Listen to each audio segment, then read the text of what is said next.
Some landlords say they cannot wait for that type of assistance to be approved, and for that and other reasons, many tenants are still facing eviction or legal action.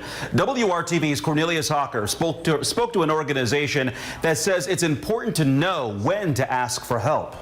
Amy Nelson leads the Fair Housing Center of Central Indiana. Through the work the nonprofit does, she sees firsthand how the eviction moratorium is and isn't working.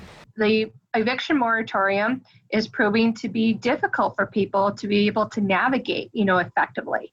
Even though there's a federal moratorium on evictions, landlord-tenant disputes are still going to court, which could make it harder for the tenant to find housing in the future. It very much depends upon what the judge ultimately decides.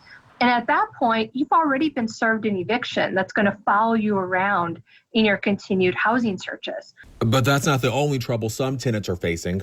Earlier today, the Fair Housing Center announced a settlement against an Indianapolis landlord who was accused of sexually harassing a tenant over rent she couldn't pay because she lost her job during the pandemic. As part of the settlement, the landlord admitted to no wrongdoing, but will pay $45,900 to resolve the lawsuit. He'll also have to use a property manager to maintain all his rentals, having no direct contact with tenants. So I just, have to applaud our client because she stood up and said, no, I'm not going to let this happen, and spoke out. And because of that, then we were able to get this resolution. If you're having a hard time making ends meet and feel like you're being taken advantage of, or you just need help figuring out if you qualify for rental assistance, Amy shares this advice. What I encourage people to do is, of course, take advantage of the opportunities that are out there, such as if you qualify for the moratorium, make sure you're on the list related to rental assistance, but then also get legal advice. Working for you,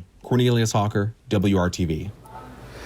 And you can find resources and help for rental assistance and check to see if you qualify for the eviction moratorium in this story on our website at WRTV.com.